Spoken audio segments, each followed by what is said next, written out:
Welcome into the College Football Power Hour. That's Adam Breneman. He is Jason Fitz, and I am Caroline Fenton. And down goes yet another SEC goalpost, because don't look now, but Lane Kiffin finally gets his signature win. And that has been the biggest critique. That's been the biggest kind of gray cloud looming over this Ole Miss football program, is Lane Kiffin hasn't really won one of the big ones. But if you're gonna have a signature win, it may as well be against the number 3 team in the country and the team that hasn't lost to anyone not named Alabama since November of 2020. Ole Miss takes down the Georgia Bulldogs, and Adam does it in pretty dominant fashion. This was the toughest I have ever seen a Lane Kiffin team play. They were physical. They handled Georgia's defensive line. They handled Georgia's run game. This was the most physical I've seen a team be in the Lane Kiffin era at Ole Miss.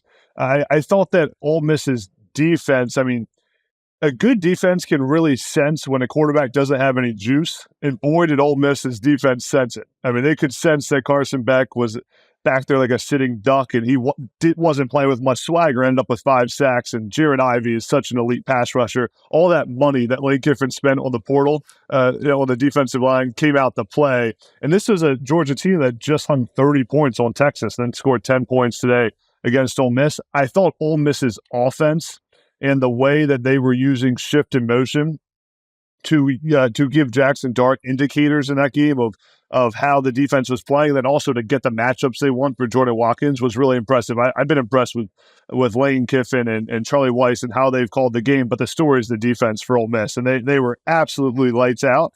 And their defense and how good that defensive line is, getting the quarterback rushing only 3 and 4 guys at times and still getting pressure, really allows their secondary to do whatever they want because they're protected by that really good defensive line.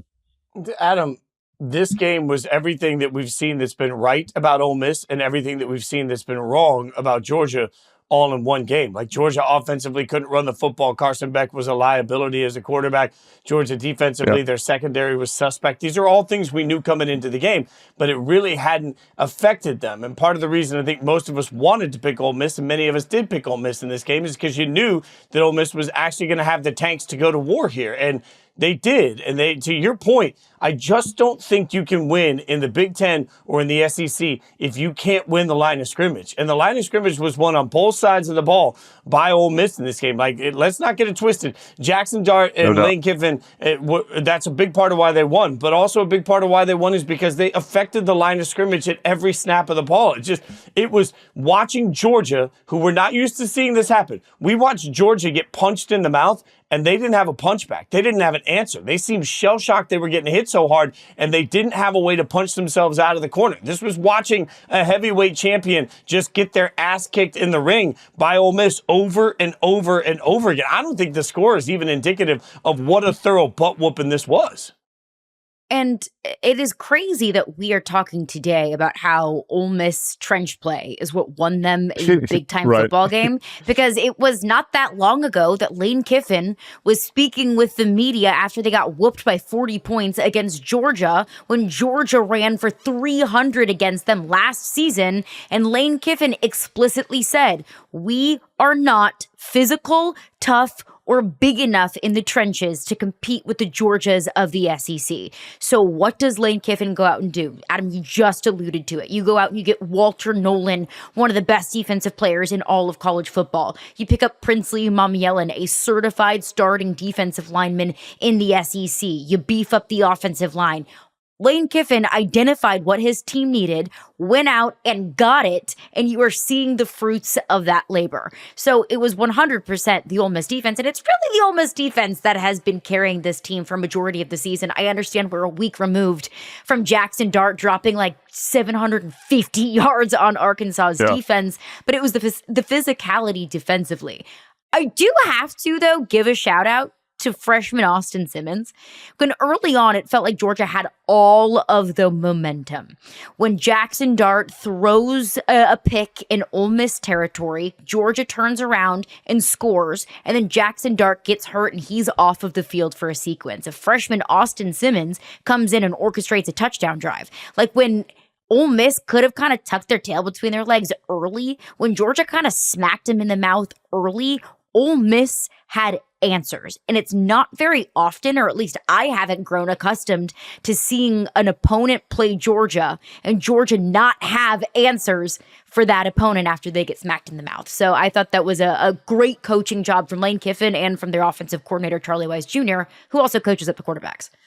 And I really believe that we'll look back, if Ole Miss makes the playoff, which the way their schedule lines up, they should now. We'll look back at this game as one of really a defining moment in Jackson Dart's career at Ole Miss. And it wasn't his best game. Only threw for 200 yards. He's had many better statistical passing games, but he showed I talked about the toughness, the grittiness. Jackson Dart coming back in this game and leading a big win against Georgia and finding a way he ran the football well. He was limping. I mean, he could barely walk when he came back in the game and showed that toughness that I think really got implemented throughout their entire team. I think we'll look back at this as a big moment in Jackson Dart's career if Ole Miss continues to have success. Y'all, isn't this also like the monkey off your back moment for Lane, for Jackson, for everybody? Like, if the argument has been Ole Miss can't win these games because Ole Miss just doesn't win these games, like, I think, Jackson Dart staying in control throughout the course of this game, late in the game, not making a key mistake, there were times that Jackson Dart was willing to take the throwaway. He was willing to take the sack. He was willing to just let the drive end. I think there's a maturity that comes with that. And then you look at just like flat out, Georgia was outcoached. Lane Kiffin had a better plan than Georgia did. So, I'm just looking across the board and saying, if you needed that He-Man, I have the power moment, was that not this for Ole Miss? The turning point for Lane, the turning point for everybody. They control their own destiny. If they win their schedule out, they are going to go to the SEC championship game. They have a very real shot at not just a playoff spot. I think they'll be top 12 this week, obviously. But they have a shot at a first-round bye sort of playoff spot. There's nothing keeping Ole Miss from winning a national championship right now. Whoa. What? A national championship. Why not? I mean, my God, there are problems with every team. There's problems with everybody. A national championship. Okay. Get to the SEC championship game and win the SEC championship game, because there's very clearly a path for Ole Miss to get to the SEC championship game. And if they get there, they have to win it, because if they don't, then they don't get to the college football playoff. Not making the SEC title is a dream scenario now for Ole Miss. I'm sorry to all the college football purists, but now you have a game with Florida, you have a game with Mississippi State to make the playoff. I mean, Kiffin and Ole Miss will take that 100 times out of 100. I saw today from Ole Miss a championship caliber defense, and they have a quarterback and an offense that's dynamic enough to put up 63 points like they did a week ago, and then also manage the game and run the football well like they did today to beat Georgia. That is a championship level football team, and they had those hiccups early in the season, but the way they're playing right now, Ole Miss can win a national championship without a doubt. I mean, I didn't trust Lane Kiffin to win this game. Yeah. I can trust him to beat Texas or Tennessee in the SEC championship game, or possibly go on the road to State College in December and win a playoff game. You're going to trust James Franklin in that game? You're going to trust Lane Kiffin? Ole Miss, Penn State? I mean, that's the trust bowl. There are so many cracks in the armor for every team. At some point, we got to look at these top 12 and just be like, hey, you know what? If any of these top 12 show up with their best day, they're going to have a shot. And any of them don't, anything less than their best day, they're not. There's just, we lack the dominance this year in college football that makes it impossible for any of these teams to win. I don't think that the flaws for Ole Miss are any more glaring than the flaws at this point for Texas or Penn State, or just go up and down the list, or Notre Dame, any of these teams we're talking about. Anyone can slip up at any point, especially when you have to play, 4, 5 games, including a conference championship game, in order to win a national championship. Anyone could slip up. But I think the national champion will not slip up. And I cannot trust Ole Miss to not slip up in a big-time football game 4 or 5 times in a row. Prove me wrong, Ole Miss, but you lose at home to Kentucky? That's still the same team. Yeah, but if that's the argument, how can we trust as good as I know we're going to get into Alabama? But Alabama's given us a million reasons not to trust them this year. I don't trust Alabama. Right. I don't trust Alabama. I don't trust Nico. I don't think we trust anyone. Like that's the whole point. Like I don't trust Oregon. I don't trust. My lack of trust around Oregon. My lack of trust around Ole Miss isn't more than my lack of trust around everybody else. Like, I agree with you. Usually, I wouldn't trust like this. This is like walking into The Bachelor on a reality dating show. I don't trust any of them. So I'm just walking in and saying, okay, which one's going to like screw me over the least? I don't know. I think what I need to see. You always relate things to dating. Oh, there's always a dating reference from Fitz. You're welcome, America. I'm here to help. Like, it's putting everything out on the table for the world. Let's go. It's always The Bachelor, too. Are you trying to go on The Bachelor? Is that what's happening? No. I've never watched The Bachelor or The Bachelorette. I don't know which one actually the guys compete in, which one. Like, I don't watch know. It. It's good. It's good. Shout out to Jordan Rogers. Like, I love Jordan. Jordan and I are good friends. I still don't remember which one he was on. I can never tell. I can't remember if Jordan was on Bachelor or Bachelorette. I'm sorry, buddy. I love you. But, okay. He was on so is it named after the people that are competing or the people they're competing for? It seems who they're competing for. Because so they're competing for the Bachelorette. Okay, well, I would have thought like they're all bachelors, so like it's the Bachelor because there's a bunch of like there's one bachelor standing at the end. It is confusing. You know what? Yep. We'll have to write a strongly worded letter to ABC. But look, college football is a reality TV show. Like they start every single episode of The Bachelor or Bachelorette saying it's the most wild season yet. And it's like, how many times have we said that on this show? Like, this is the craziest week of college football ever. Like it's all a reality TV show because it's all just too wild to even be scripted. My thing with Ole Miss is, look, they showed me today, Lane Kiffin showed me today that he is not going to poop his pants in every single big game, that he's not going to have his Twitter fingers the week before a big game every time they play an Alabama or a Georgia or, whatever top 10 team here. I need Ole Miss to run the football better. Like, that is what will make me feel like Ole Miss is a true, legitimate national championship contender. I think they're a playoff contender. The reason why I can't trust them completely is because they have not run the football very well. The offensive line hasn't protected very well at times. And while I do think that you can win a big-time game with Jackson Dart with the football in his hand, I don't think that you can do that consistently 4 or 5 games in a row against some of the top teams in the country. Once they win the SEC, they'll be at the Grove, though. They won't have to worry about weather. They won't have to worry about anything. They'll be hanging out at the Grove. We'll all be coming right through them. I'm dug in on this. Get your red Solo cups and your chicken on a stick. We're going to Oxford, baby. Oxford sounds fun. I've never been there. Oxford's awesome. The Caroline, you mentioned running the football. The one thing that Ole Miss did today that I liked, and it was really when their offense was rolling, was Jackson Dart was running the football well. And they were using him in the quarterback run game a ton. That was their best offensive scheme by far. Agree they got to run the football better at the running back position. I think we kind of glanced over at Georgia here, and I do think Georgia's obviously still very much still in the mix for the playoff. There's a couple glaring issues with Georgia right now and why they lost this game. The first one is their lack of ability to get after the quarterback. They cannot get pressure, and then Georgia's weakness really on defense is that secondary. They're young, inexperienced, and when you can't get home to the quarterback, you put your secondary on an island, and they can't cover. And that was the story against Ole Miss. Then on offense, everyone wants to trash on Carson Beck, and I get it. He has not played well at all, but there are a lot of issues on that Georgia offense. 59 rushing yards. There is no run game. There are no playmakers.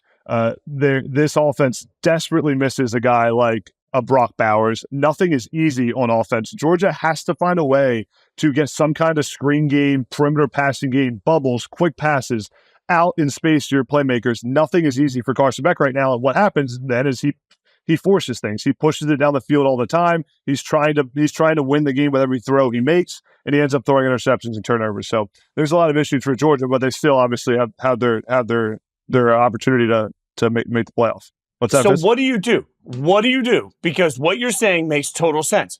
But as we were watching the game, as the game wore on, all Ole Miss was doing was creeping up and up and up because they knew the bubble screens were coming. They knew that everything was going to be right at or behind the line of scrimmage, which all of a sudden was just their linemen were getting hands up, they were batting balls down, their covers were playing press, and there was nothing there. So, like, what do you do when you are so one-dimensional that the only thing you can do is that, and the other team has a good enough defense? Because let's not get it twisted. Tennessee's defense is going to see that too. Tennessee's defense is going to press up, and there's going to have to be a point where Georgia actually wins against that. I don't think they can.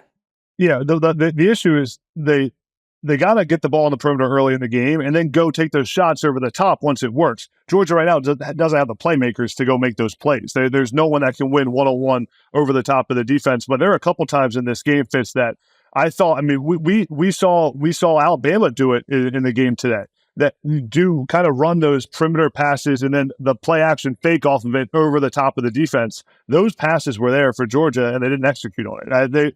They have to find a way to manage the game from a run game standpoint, the perimeter passing, which gets Carson back comfortable and just gets him some easy things out there that he can get some confidence back because he desperately needs it. And then the shots over the top when they're there, which they haven't taken to date. They failed to hit those explosive plays. I just think we're being tough on Carson Beck, and I get it. And you're right, Adam. We are being tough on him.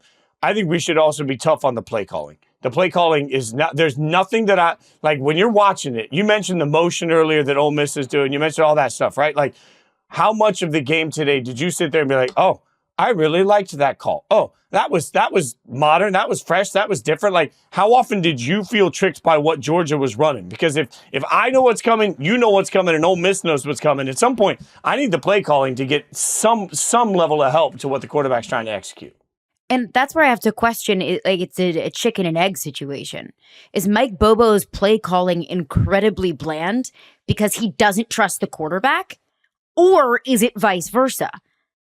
So, and I think that's where you're really starting to feel the loss of Brock Bowers. Obviously, you lose a first-round talent, one of the best playmakers in college football, you're going to take a little bit of a step back. But there is no guy for Georgia offensively. It's not Trevor Etienne. It's not Nate Frazier, although I do believe that it could be if he got more opportunity. It's not Oscar Delp at the tight end position. You know, Dylan Bell and Arian Smith, obviously fantastic playmakers with a lot of quickness. But there is no guy offensively for Georgia that the defense absolutely positively has to pay attention to, that you circled in your defensive meetings leading up to your matchup with your Georgia and say, this guy is not going to beat us. Brock Bowers was not just a security blanket and kind of, you know, a safety for Carson Beck in some of those short yardage passing situations. He also forced the defense to pay attention to him. And right now, Georgia's offense is just far too one-dimensional. And I don't think has highlighted enough of those playmakers to say we have to pay attention to him. And it allows the defense to be spread out. And you add on top of that the inconsistent rotation at offensive line, and it's a disastrous formula for an offense that they're not able to run the football well because their line's not good. They have trouble protecting. And you saw in the play calling today the lack of trust that Mike Bobo has in Carson Beck to push the ball down the middle of the field. There were very few intermediate, middle to deep passes that Georgia was calling at all. And it was all that kind of screen game stuff. And that's really where, if you're going to do it, you have to be able to execute it. And we've seen teams in college football be able to scheme up the screen game, the perimeter passing really well. Georgia hasn't been able to. They have to find a way to execute all that stuff early in these games, or else their offense is going to continue to be terrible. And the only thing I'd say, Caroline, is that while I hear everything you're saying, and it's a very good point, let's rewind to when we started the season. And one of the conversations we had at the beginning of the season, to be honest and transparent here, is that Georgia was like Alabama. They just reload. And every year they reload because the recruiting classes are so good. And they get that, take a shot, benefit of the doubt, because they reload so much talent so often. This year is a just living, breathing, eating example. And it's right here in front of us to remind us yet again what Nick Saban did at Alabama, and their ability to just reload constantly is special. And in a transfer portal world, it's tougher and tougher. Like, we all thought Georgia was going to reload because the numbers looked like they were reloaded. Now we have to admit that they're not. So I hear you. We didn't anticipate. We on this show, we in college football, people in Georgia, I don't think they anticipated that they don't have game records on this roster, and they're going to have to fix that like right now. It was the Kirby Smart benefit of the doubt, which frankly he deserved. I think he still does deserve. Even going into this game, I gave Georgia the edge because I trusted Kirby Smart much more than I trusted Lane Kiffin. But like you said, I don't think that this is a fundamental failure within the Georgia football program. I think that this is just a testament to where we are in college football. That depth, plug and play, starters 4 deep, that just doesn't exist anymore at any program. And you mentioned how we're being tough on Carson Beck. Sorry. Like, welcome to life being the starting quarterback of the Georgia Bulldogs. Like, we're going to be tough on you because those are the expectations. He's been so bad. That's 12 picks in his last 6 games. And he was so inconsistent against Ole Miss. He didn't get a lot of help from his receivers. I'll give you credit for that. There were a lot of dropped balls. But look, I saw an outrage on social media from Georgia fans because the camera panned to Carson Beck sitting on the bench when Ole Miss was on the field and he had a smile on his face when they were down. I believe it was 22-10 at that point. And all these Georgia fans are ripping Carson Beck. What are you smiling about? Get that smirk off your face. And it might sound ridiculous that, like, look, it was a 5-second clip of this guy on the sideline. He could be pissed off and ripping his entire team for the entire point of the game when they weren't showing him, and the 5 seconds that he did happen to smile, that's what gets exposed. Sorry, like, that's what life is like as the Georgia quarterback, as a starting quarterback for a Power 4 program like that. Everything you do, every word you say, every play you make, every gesture that gets caught on camera is going to get picked and prodded and pulled apart. Being tough on Carson Beck because we should be tough on Carson Beck. This team has high expectations. That's the expectation level that has been set at this Georgia football program. It's a good thing, but it's a tough expectation to continue to reach every single year. I just think, y'all, there's a very real chance, in my mind, the way the rest of the schedule plays out, that Georgia is on the outside looking in when the college football playoff happens. And I know that sounds like a hot take. I'm not trying to be a hot take guy. But to the point of expectations, in a 12-team playoff world, whatever fans of the teams that are left out are going to lose their minds. There will be no context. There will be no understanding. There will be no, well, it was just a rough year for Carson Beck. Like, none of that will exist. If 12 teams get in and Georgia's not one of them, Georgia fans, just like Penn State fans, just like Notre Dame fans, like whatever team somehow weirdly gets left out of this playoff for whatever reason, that fan base is going to lose their damn minds. They're the team that's going to get left out of the playoff if we have to talk about it. Are you okay? Are you feeling okay? No. Of course not. I actually, Adam, thank you for asking. I feel like So I picked Alabama to beat LSU all week. Alabama was a 2.5-point road favorite. And I said, look, I am terrified of this LSU defensive line against Jalen Milroe's legs. You can tell me that LSU's defense has been improved, which it has been since last year, which is like doesn't really mean a lot because the defense was terrible last year. There was really no direction to go but up. I picked Alabama all week long. I didn't expect it to be this bad. Like, I did not expect it to be a butt whipping in a 42-6 form at Tiger Stadium. And it's not even the defense, because this defense was never going to win football games for LSU, Fitz. It's LSU's ineptitude offensively. In the red zone, bad turnovers from Garrett Nussmeier in the end zone in this game, struggle to run the football. It's the offense that was supposed to win games for LSU, and it was the offense that was horrendous against an Alabama defense that frankly has been average this season. I came into this game and I wanted to try a different watch approach. I wanted to watch both of these quarterbacks like I had no preconceived notions, and I'd never watched either of them play a snap before in my life because, you know, our own Nate Tice is very high on Nussmeier, keeps telling everybody that he might be the number 1 quarterback in this year's draft to him. A lot of people like Nussmeier. So I said, you know what? I'm going to come into this and I'm going to play it blind. And the funny thing is I played this blind, and what I saw from Jalen Milroe was, legs, obviously, that can make anything happen. The capability to force the defender to make a decision on what they're doing and then be able to throw the ball around him. Like, it was a precision game from Jalen Milroe. And I just sat there and thought, wow, this kid, I don't know if he looks like a natural NFL quarterback to me, but boy, like the way he's playing, you can see it. You can see the spark. And then Nussmeier gets the ball, and I'm like, all right, show me what you got, kid. I am ready to watch this. And I kept thinking, Caroline, you can appreciate this because you and I stood together when we were both working for ESPN. We stood on the sidelines, and I watched Joe Burrow. And I remember when I was talking to all of our college football analysts for Joe Burrow at the SEC championship game, I looked over at one of our analysts, and I said, somebody tell me why we do not talk about Joe Burrow the way that we talked about Peyton Manning or Andrew Luck when they came out of college. Because that's what it looks like to me. It looks like a can't-miss prospect. And I remember Orlovsky and a few other people said, no, he is that. We just haven't caught up yet. So I come in with that in my mind of what an LSU quarterback can look like when they are great. And I watched Nussmeier just be absolute captain mediocrity. That's the only way to describe it. And mediocrity is a compliment. Every time to be fair. he tried to get them back in the game, every time they tried to let him get them back in the game, the back-breaking interception at the second half to start on that drive in the end zone, I just looked at him and thought, how in the hell can we be talking about this kid and what he can do on Sundays when he doesn't look right now like he can read a defense on Saturdays? Adam, I thought Nussmeier was absolutely just a huge part of why LSU lost this game and a massive disappointment in the way he played. Yeah, Nussmeier's worst play in this game was the interception on 2nd and goal from the 4-yard line.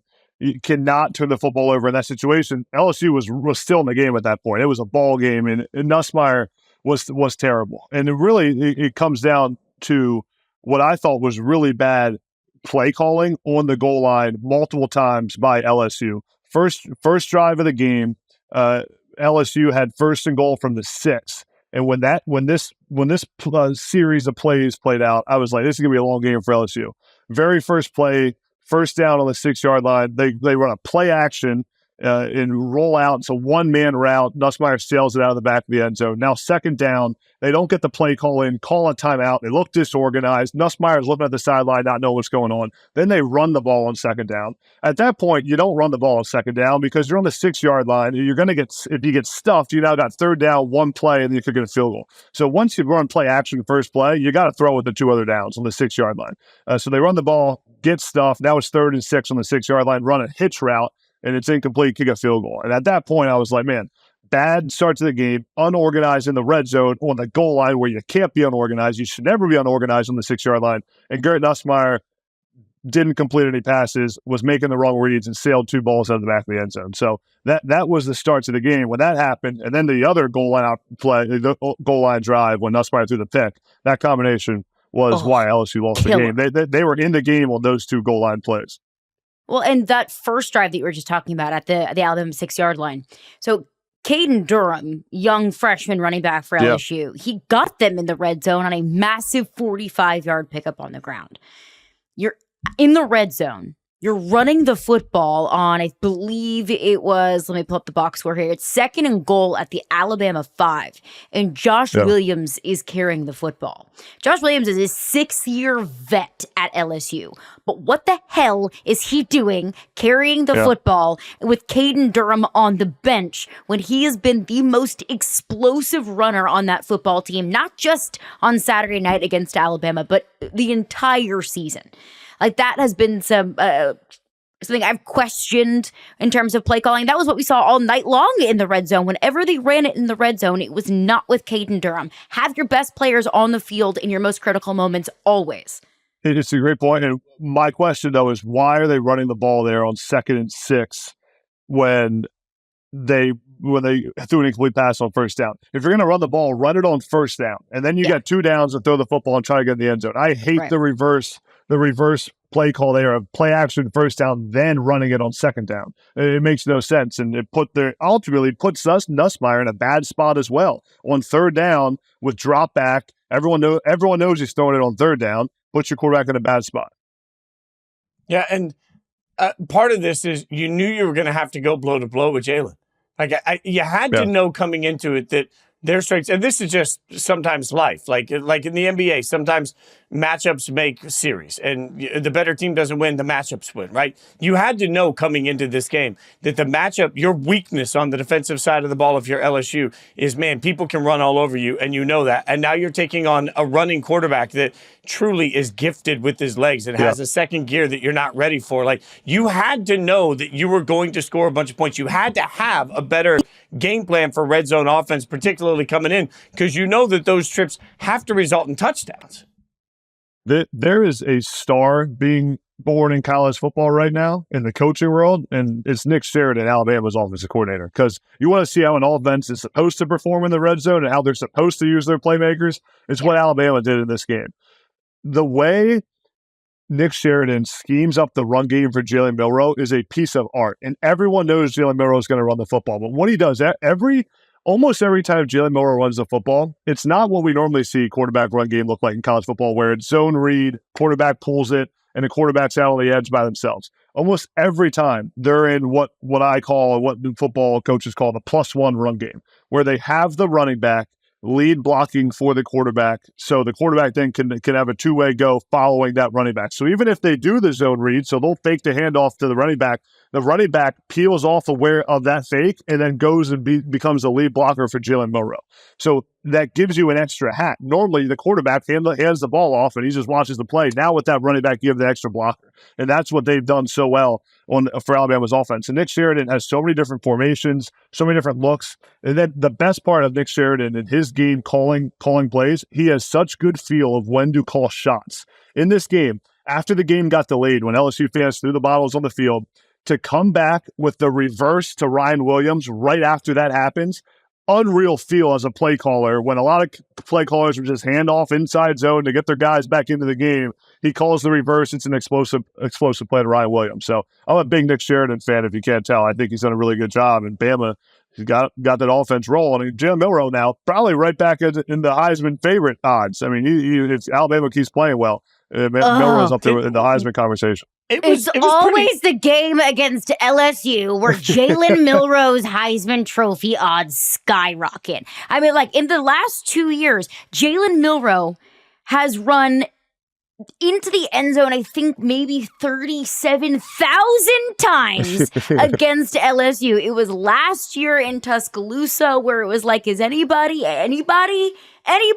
in a white uniform maybe want to just spy this guy? And it was the exact same thing today. And everything that you said is brilliant, but it's almost like I don't even want to give Nick Sheridan credit, because to have a talent like Jalen Milroe and it be as explosive as he is, it's almost like, well, I could probably draw those things up because Jalen Milroe is such a talent. And I'm joking. I'm joking because Nick Sheridan did a fantastic job on Saturday. But he's just so good that it's like, you don't really need a mastermind to be drawing anything up like that. He just is so explosive, or at least can be, because he hasn't been consistently this season.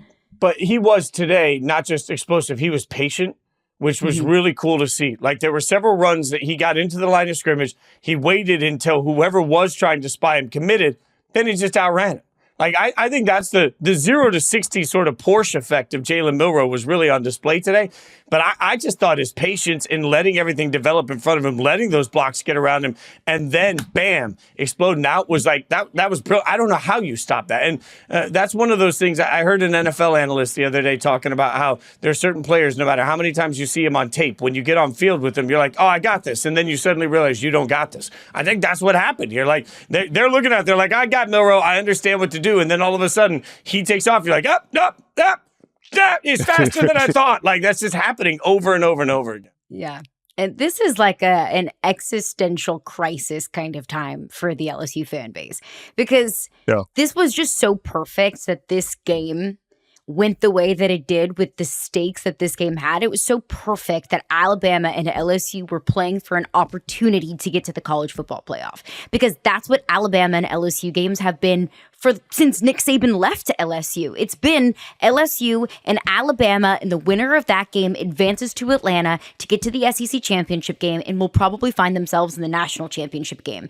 And more often than not, pretty much every single time, LSU was on the losing end of it. So LSU fans have felt like since Nick Saban got to Alabama was the one thing standing in the way between LSU and what they wanted to achieve. Yeah. Obviously, the 2011 national championship game, LSU beats them in the regular season. Alabama wins the national championship. 2015, there's a massive Heisman battle between Derrick Henry and Leonard Fournette, and it was all going to come down to that game and Bryant Denny, and I think Leonard Fournette ran for like 3 yards in that game. So Leonard Fournette's Heisman odds died against Alabama, and then every single year when LSU wants to get to Atlanta and beats Florida and Texas A&M and Ole Miss in the process, they fall short because of Alabama. And Nick Saban retiring felt like this cathartic experience for the LSU fan base because finally the proverbial wicked witch was dead. Finally, Alabama is no longer standing in LSU's way of getting to the SEC championship game, of getting to the college football playoff. Year one, Kalen DeBoer, what does he do? He comes in and he just pees all over LSU's expectations, and LSU's not getting to the college football playoff, and LSU very well could be 9-3 for the third year in a row for its third year under Brian Kelly. And it just feels like this is a questioning, an existential crisis for this fan base because it's like, who are we? Is this who we just are? It wasn't Nick Saban all along. We just really are Alabama's little brother. And that's a tough thing to swallow. Are you okay? I got nothing. No. I got nothing. I just letting you go there. Letting you go there, friend. Good, yeah. Letting you go there. No, I'm not okay. There's a lot going on at the moment. And Omar Bradley was in the house. The fake Mike, the fake tiger, well, he's a real tiger, but, the tiger that they brought in from some sort of, Tiger King kind of guy was in the house. He had to watch that. It was just, it's all. You're always our number one tiger, Caroline. Me? Yeah. Thanks. You're our Mike. Yes. Thank you. And you're our Omar Bradley, Fitz. That's pretty accurate. You're our Omar Bradley. Okay, I need a break. We'll do Big Deal or No Deal coming up next. Okay, Big Deal or No Deal, Fitz. Miami's loss today against Georgia Tech. Big Deal or No Deal for Cam Ward's Heisman campaign?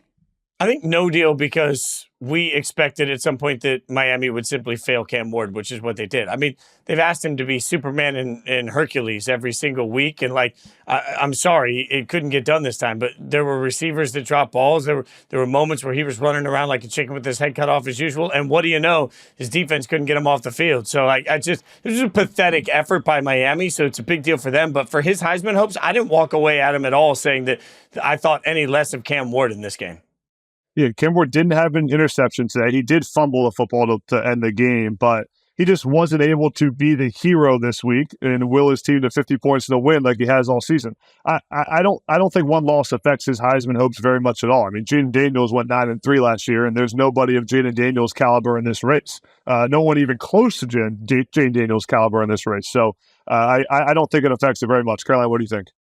If there is anyone close to Jaden Daniels in this race, it's Cam Ward. Yeah. He's doing the things that Jaden Daniels did, which is carrying a team into a potential playoff conversation. Obviously, 2 different playoffs that we're talking about here. But Cam Ward still has not done anything to hurt his football team. Today, Cam Ward was about reason 176 on the list of things that went wrong for Miami in terms of reasons of why they lost this football game. So I'm 100% with you.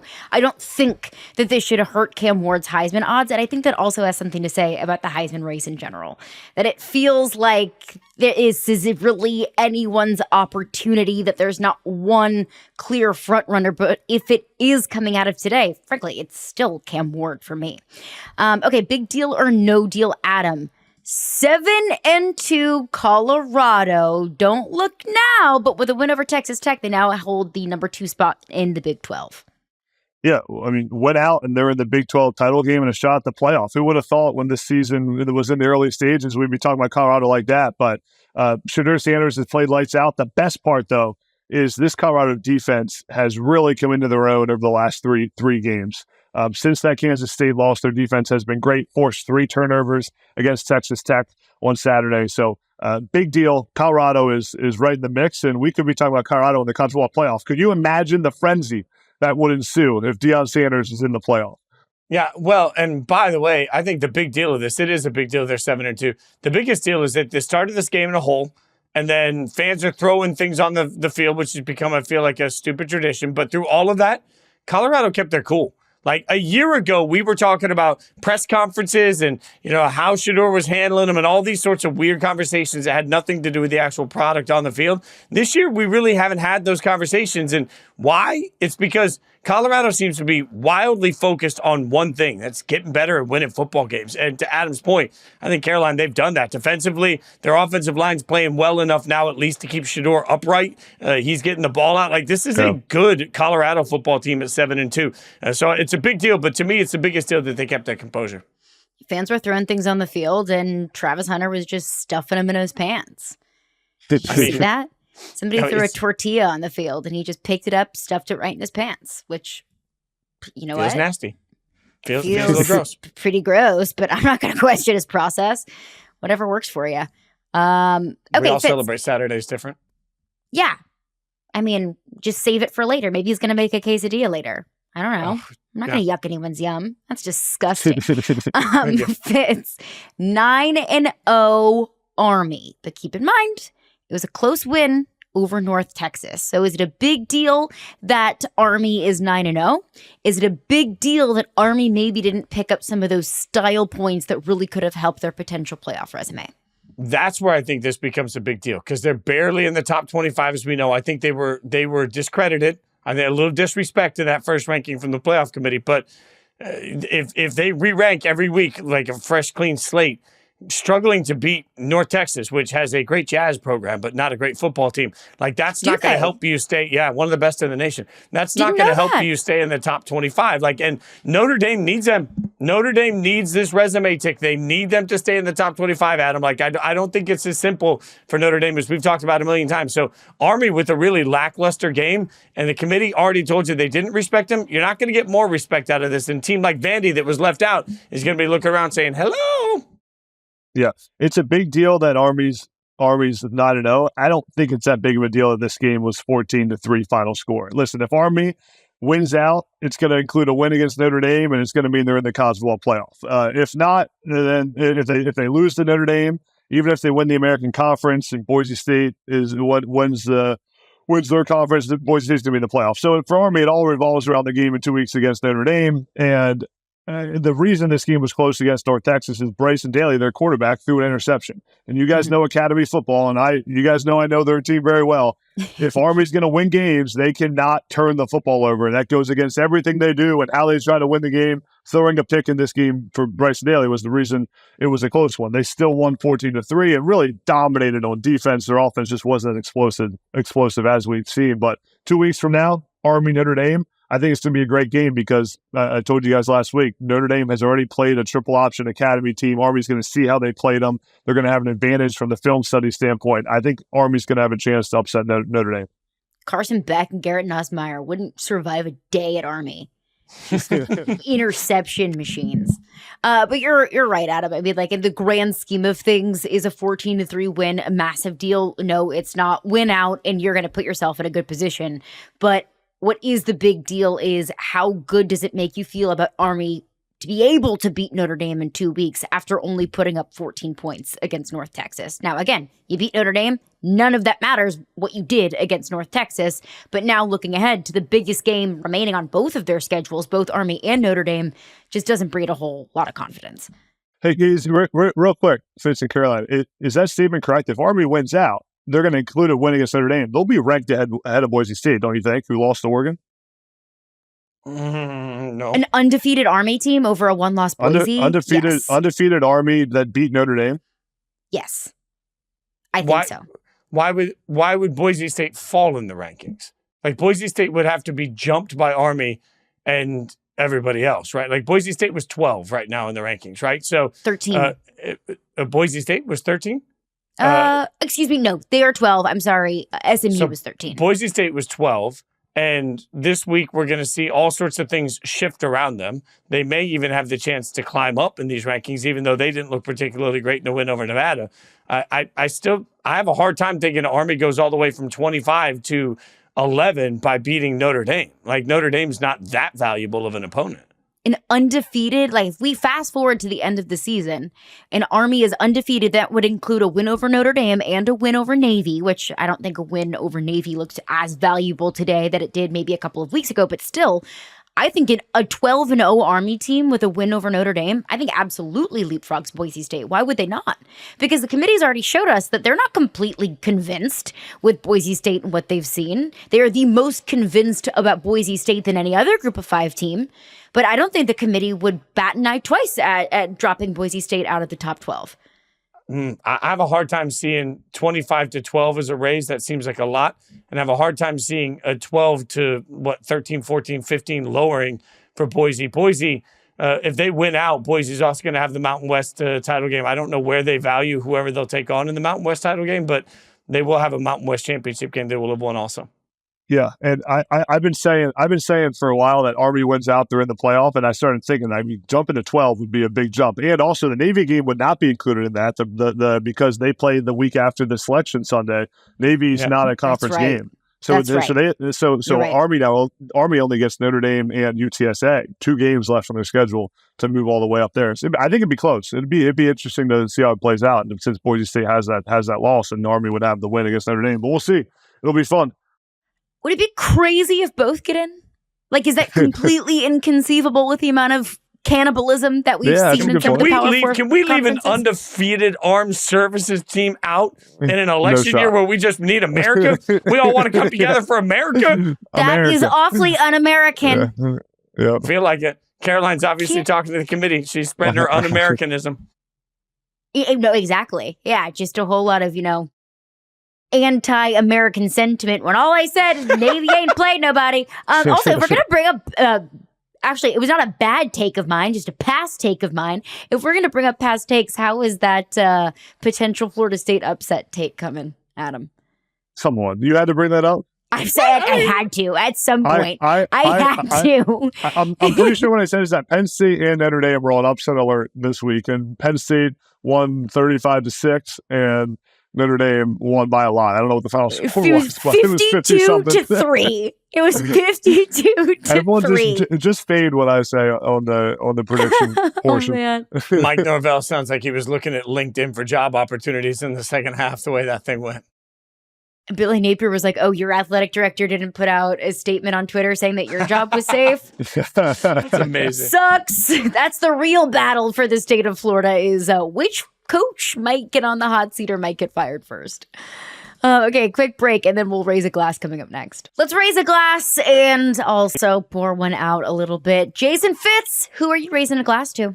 I am raising a glass to the concept, after what we just talked about, of total playoff chaos. Think about it. Right now, Colorado's got a real shot at winning the Big 12. Why not? Okay, sure. And then let's say that Notre Dame rolls. Cool. I'm good with all of that. We've also got the chance that you could have a 2-loss team get into the SEC championship game, and all of a sudden we don't know where that's going to go. There is pandemonium everywhere. Dogs and cats living together.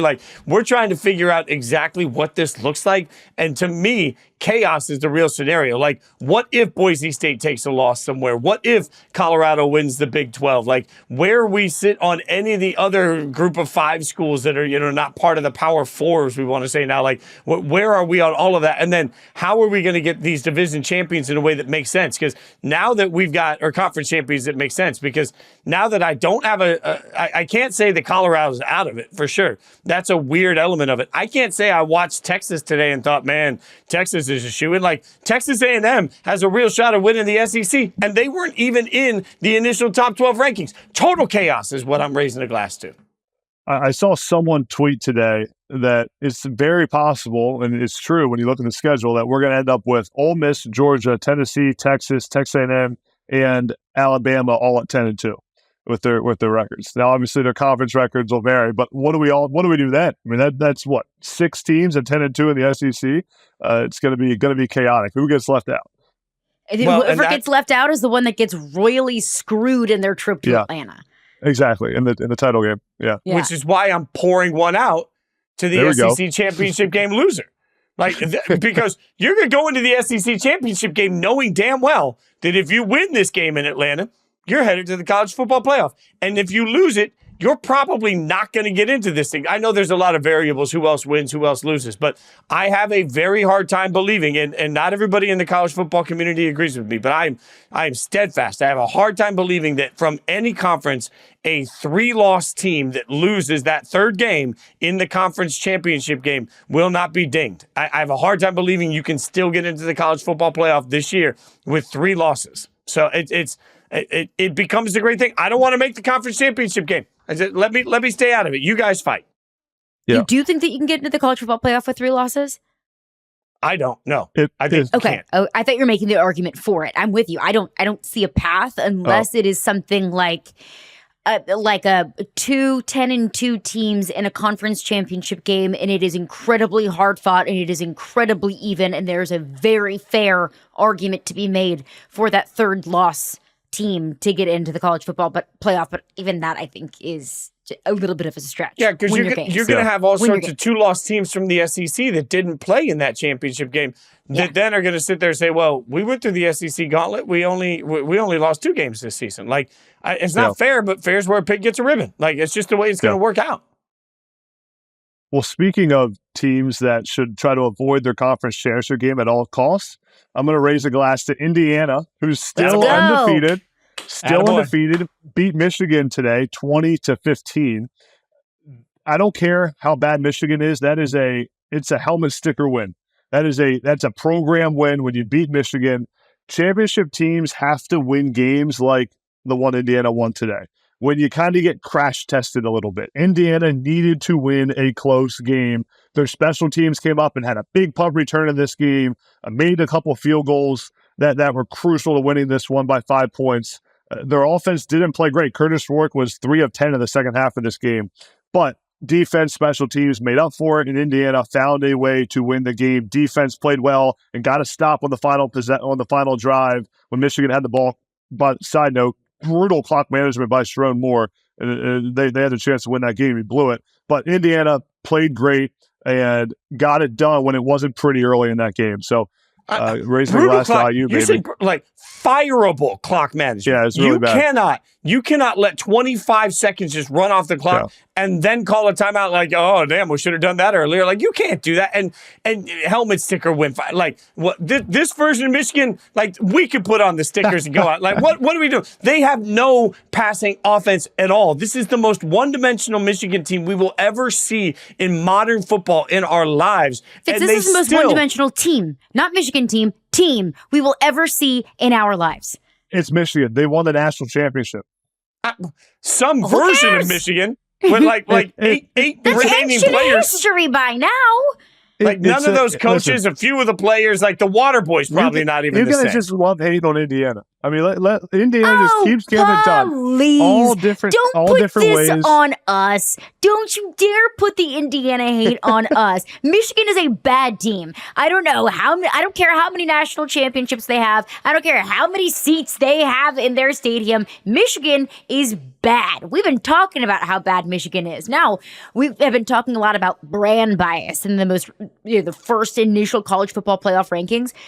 If the College Football Playoff Committee gives Indiana like an overwhelming amount of credit for this win, I think that is proof right there that brand bias is very much so in play here, because Indiana would be getting credit for beating a not very good team and playing very close. It was a 5-point win over a brutal Michigan team. So I don't want to just be a party pooper here, but Indiana, it has shown, the College Football Playoff Committee has shown us that a 1-loss Tennessee team and a 1-loss Penn State team and a 1-loss Texas team, that they prioritize those teams over an undefeated Indiana because they just haven't played anybody. Indiana needs the style points. They didn't get those against Michigan, so screw the brand name.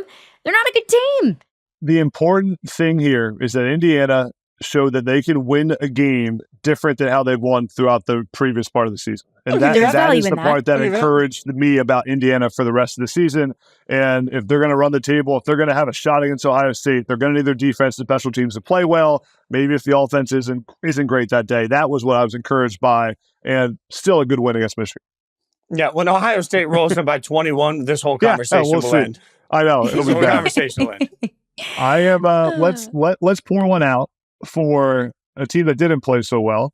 Billy Napier and the Florida Gators. And the irony in the whole thing is that Billy Napier was announced that he's staying at Florida this week, and then his team shows up flat. They were down 42-0 at one point this game. Ended up losing 49-17 to Texas. Listen, doesn't give me a ton of confidence in the locker room culture and how much that team believes in Billy Napier. When the week he gets announced he's staying as your head coach, you show up and put up 0 points, 3/4 of the way through the game and get right off the field. Doesn't make me feel great about the future. I wonder if they're starting to, was that the right choice this week? Was it the right time to announce it? At the end of the day, it was never about this season for Billy Napier. It was always about the future. It was always about recruiting and DJ Lagway and what the future looks like. Let him go recruit now, but not a good start to Billy Napier, confidence time in 2024 and then looking into 2025. When Scott Strickland, the athletic director at Florida, released this statement that we are going to retain Billy Napier as your head coach, and you already know when there's a statement coming out that you're staying, like that is a testament to where you're at. Yeah. Not good. I didn't disagree with it. I did not disagree with that decision. I said, look, this team has been playing better. I felt like they could have checked out, but they didn't. Right now doesn't feel like the right time. You got to start winning games. You didn't get hired to almost beat Georgia. You got paid to and hired to beat Georgia and to beat Texas and to beat Tennessee in overtime, and they're not doing that. So the leash is short, but I didn't disagree with that decision. This is the worst way that you could have followed up that statement. And look, Graham Mertz, your starting quarterback, out for the season. DJ Lagway, your backup quarterback, your 5-star dynamo freshman, was out against Texas. You didn't have Montrell Johnson, your leading rusher. You're out Trey Wilson. He's been banged up. Those guys don't play defense. And you gave up 49 points. So I'm willing to give a little bit of grace to a Florida team that's incredibly banged up. That was bad today, though. That was beyond the grace that I can extend to the Gators. I think they knew it was coming. I think the reason they announced it a few days ago is because they knew the ass whooping was coming. And if you announce it after the ass whooping, it's not going to be received well. So you prepared everybody, especially when you told everybody, hey, 75% of our NIL money is in underclassmen. You're telling everybody, we know we're going to get whooped, but the locker room's going to be fine. We got young people coming up. Don't worry about it. I think they were just sort of paying no attention to the man behind the curtain. That's why they announced it. I agree. I think it is the right decision to make. But Caroline, you make a great point. We need to all remember Florida collective, Florida NIL, Florida alum, Florida donors did not grow up in a world where they sat back and said, well, it was awful nice if we could compete with these. No, they grew up expecting to win the SEC East at the time every single year. Their patience is going to wear thin. So this has to turn around at some point. And this decision by Scott Strickland is the most pivotal one he's made in his career as the AD at Florida. Been there since 2017, I believe. They've had 2 or 3 winning seasons since he's been the AD at Florida. So this choice by him to keep Billy Napier another season, if it doesn't work, it'll be the end of Scott Strickland at Florida as well. They'll go out together. They'll both be on the job search, trying to find a joint AD and head coaching job. Yeah, real estate market in the state of Florida has been going dumb this past season. I'm raising a glass as well, and today I raise a glass to the transfer portal. We talked about it in this Ole Miss Georgia game, that it was on full display, the span of 1 year, the stark difference that we saw specifically on Ole Miss's defensive line. You gave up 300 rushing yards to Georgia last season. You go into the transfer portal, you get Princely Mamiellan, you get Walter Nolan, you get all of these guys to get bigger and get more physical, and now you turn around and you beat Georgia. That is a direct testament to microwaving success. Colorado is another massive testament to the transfer portal, because now Colorado's sitting at 7-2 with 1 loss in the Big 12, and they have a direct path to the Big 12 title game and a direct path to get to the college football playoff. We're talking about a Colorado team that lost 6 consecutive games at the end of the season last year. And you look at their leading rusher, Isaiah Gustav, transfer from Arkansas this past offseason. Their second leading rusher, Dallin Hayden, a transfer from Ohio State. And I used to watch his games when he was this tall, so that makes me feel so old. Obviously, Travis Hunter, transfer portal. I don't even put him in this conversation. But your second leading receiver behind Travis Hunter, LaJohntay Wester, he was a transfer from Florida Atlantic. So obviously, your Heisman, MEN, Travis Hunter and Shedeur Sanders are the heartbeat of this Colorado team. But so many of your supplemental playmakers, guys that you picked up in the trenches because Colorado beefed up the offensive line in the offseason. They've been playing a lot better ever since they got called out by Shedeur Sanders after that loss against Nebraska. So much of what Colorado has done, but kind of the facelift that they've done in the past year has been in large part because of the transfer portal. So when we're all looking, coaches and athletic directors are looking for a blueprint for how to build their programs, although I still don't think that blueprint exists.